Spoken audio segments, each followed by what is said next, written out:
ilmu filsafat, tapi bukan filsafat yang jelimet banget sih juga. Mungkin teman-teman di sini juga udah ada yang pernah dengar, udah pernah mempelajari atau bahkan mungkin sudah menerapkan. Jadi nama filsafatnya itu adalah filsafat Stoa atau Stoicisme. Jadi Stoicisme ini salah satu cabang ilmu filsafat atau cabang ilmu pikiran gitu ya, dari zaman Yunani kuno yang dicetuskan oleh salah satu filsuf Yunani yang namanya Zeno. Kalau dalam bahasa Indonesia itu dikenal sebagai filosofi teras. Nah, jadi Stoicisme ini mengajarkan kita untuk bisa mengontrol emosi-emosi negatif. Nah, emosi sendiri kan ada dua nih, ada emosi positif, ada emosi negatif.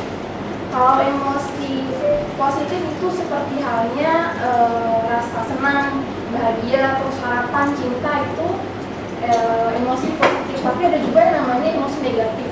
Contohnya itu kayak sedih, marah, kesel, kecewa, gelisah, nyesel, atau cemas itu adalah emosi negatif.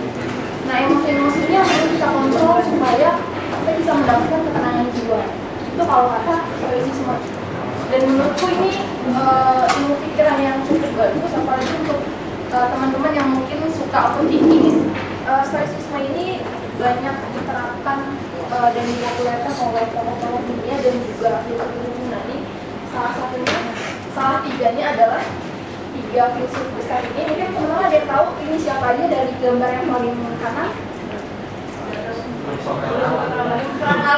Lihatnya di patung.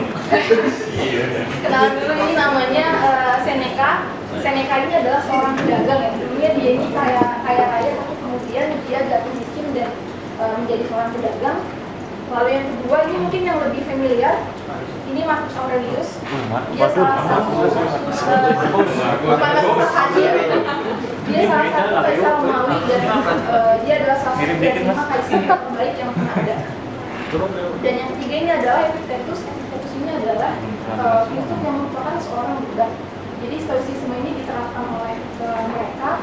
Bisa dikatakan juga Stoicisme ini bukan filsafat yang inklusif ya, karena bisa diterapkan oleh kalangan manapun, termasuk oleh kita juga.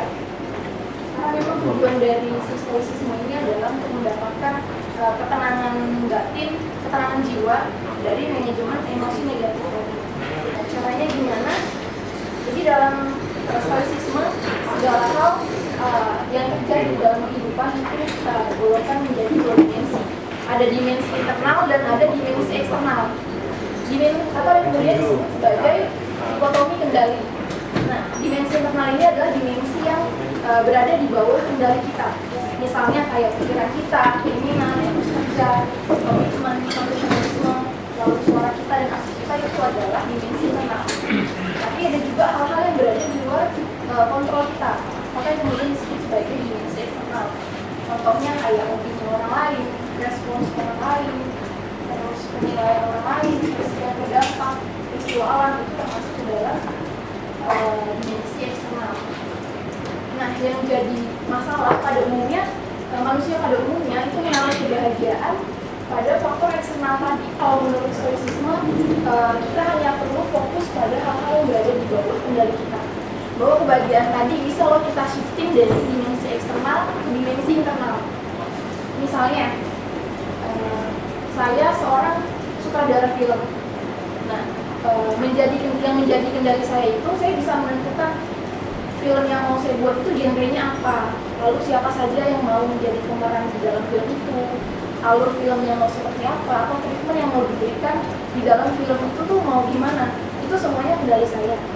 Sampai termasuk komitmen saya dalam menyelesaikan film itu ya, itu semuanya berada di bawah kendali saya. Tapi ketika film yang saya buat tadi sudah selesai, sudah tayang, lalu ada orang lain yang menonton dan mengomentari film ini, film saya, baik itu dengan memuji ataupun mencela, itu sudah bukan lagi berada di bawah kontrol saya. Nah, kalau tadi saya naruh faktor kebahagiaan saya itu ada di dimensi eksternal, otomatis saya bakal merasa bahagia kalau orang itu berkomentar yang baik atau yang bagus soal film yang saya buat. Nah, ini besar kemungkinan kebahagiaan yang saya mau tadi itu nggak bakal tercapai, karena kan saya nggak tahu nih orang bakal komentarin apa, orang bakal menilai film saya seperti apa.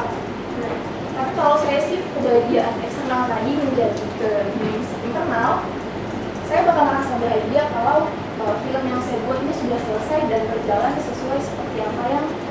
saya inginkan, karena keinginan tadi kan adanya internal, dan saya bisa jadi lebih tenang menghadapi bagaimanapun tanggapan orang terhadap film yang sudah saya buat. Atau contoh lainnya, kita kan karyawan nih, etos kerja kita, komitmen kita, profesionalisme kita, atau dedikasi kita terhadap pekerjaan itu sepenuhnya kendali kita. Tapi keputusan untuk menaikkan jabatan, keputusan untuk menaikkan gaji, atau tanggapan rekan kerja semuanya terhadap kita maupun penilaian atasan terhadap kita itu sudah bukan berada di bawah kendali kita. Nah, dikotomi kendali itu berbicara mengenai bagaimana kita bisa mengontrol hal-hal tadi ya, membagi hal-hal yang ada dalam kehidupan itu menjadi dua dimensi, dan kita hanya perlu fokus sama hal internal. Kita nggak boleh menggantungkan harapan sama hal-hal eksternal. Ini ada quotes dari Epictetus. We should always be asking ourselves, is this something that is or is not in my control? Kita harus selalu mempertanyakan ke diri kita nih, ini nih hal yang berada di bawah kontrol kita atau enggak sih, untuk menentukan dikotomi kendali tadi. Di dalam stoicisme itu ada juga salah satu ajaran yang namanya premeditatio malorum atau kontemplasi kebutuhan. Jadi yang dimaksud dari premeditatio malorum ini, kita harus memikirkan hal negatif yang mungkin terjadi. Jadi setiap kita melakukan sesuatu apapun, kita harus memikirkan kemungkinan terburuk apa nih yang mungkin terjadi. Nah, dengan mikir kayak itu kita jadi bisa lebih siap atau bisa lebih menerima kalau seandainya hal buruk tadi itu betul-betul terjadi. Tapi kemudian menjadi pertanyaan adalah, apakah premeditatio malorum ini sama dengan negative thinking? Karena kan tadi kita harus memikirkan hal negatif ya. Ini perbedaannya. Jadi kalau dalam berpikir negatif, dalam premeditatio malorum itu dia diawali dari kesadaran bahwa memang ada hal yang berada di bawah kendali kita dan ada yang tidak. Dan dia munculnya itu dari kepala dingin. Kalau kita negative thinking itu lebih ke perasaan atau pikiran yang menyiksa karena kita memberi makna lebih, menggantungkan harapan terhadap hal eksternal tadi.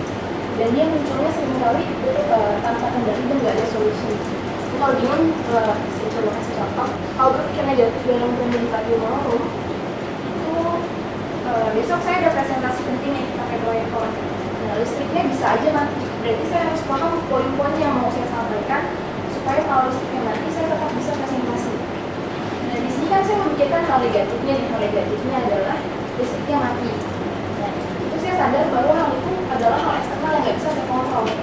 Jadi lebih baik saya fokus sama hal internal yang bisa berada di bawah kendali saya, yaitu saya memahami poin-poin yang mau saya sampaikan di presentasi.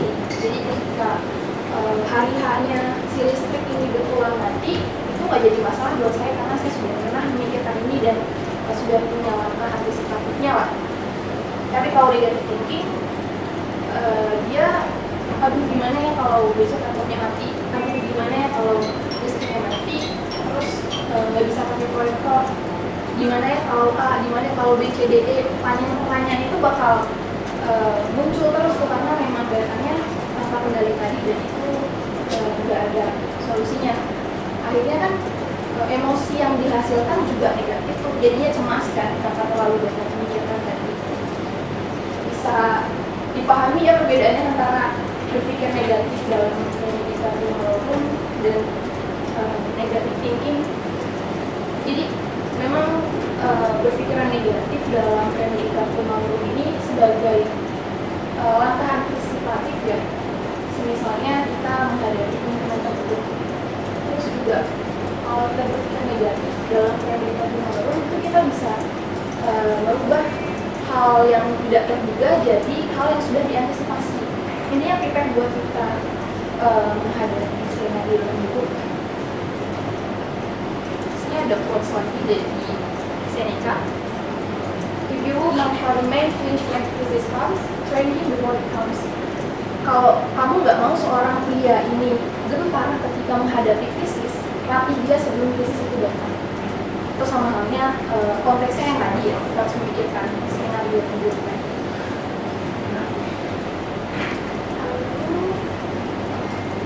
Selanjutnya menurut stoicisme, setiap kejadian itu netral. yang membuat baik atau buruk adalah interpretasi kita terhadap hal itu. Jadi dalam stoicisme ada yang namanya impresi dan ada yang namanya interpretasi. Impresi ini adalah hal atau peristiwa yang bisa kita tangkap oleh indera kita. Biasanya impresi ini adalah fakta.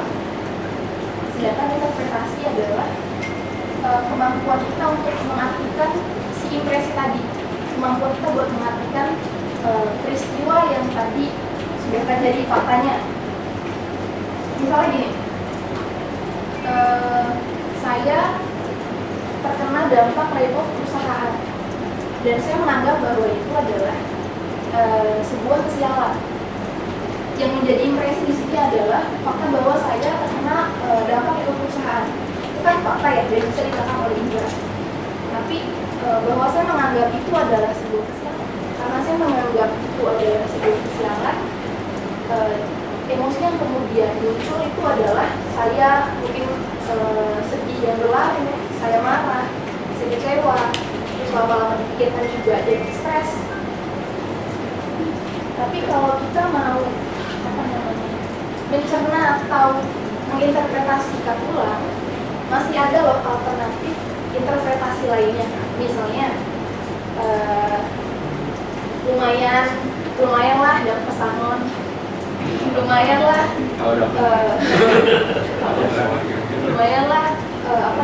bisa istirahat dulu dari kerjaan, lumayan lah bisa buka bisnis online di rumah, lumayan lah siapa tahu membuka peluang saya untuk mendapatkan perusahaan yang lebih baik. Itu emosi yang kemudian muncul juga kan berbeda. Kita jadi bisa lebih tenang nih. Itu kalau interpretasinya diubah. Nah, menginterpretasi yang ulang tadi itu bukan upaya kita buat menghindari kenyataan ya, atau kalau bahasa gaulnya denial. Denial itu enggak, karena fakta bahwa saya terkena dampak dari perusahaan itu betul adanya, tapi saya masih punya kendali untuk menentukan makna apa yang mau saya letakkan di peristiwa itu.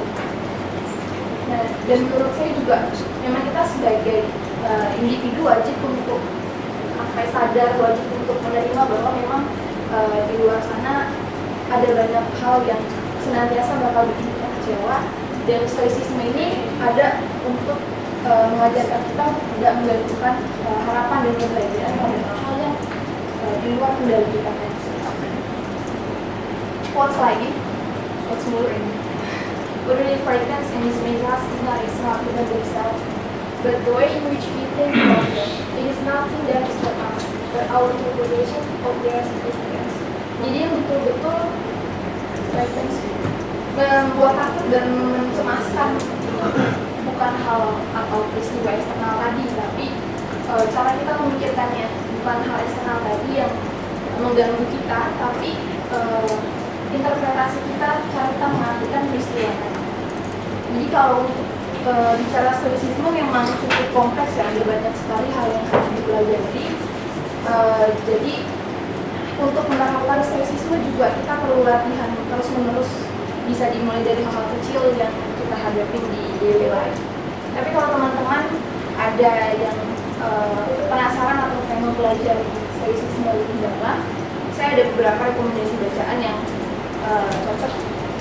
Ini memang kebanyakan literasinya itu dalam bahasa Inggris ya, tapi sudah ada juga pengantar dalam bahasa Indonesia-nya. Nanti mungkin saya share sekalian di buku HMGA.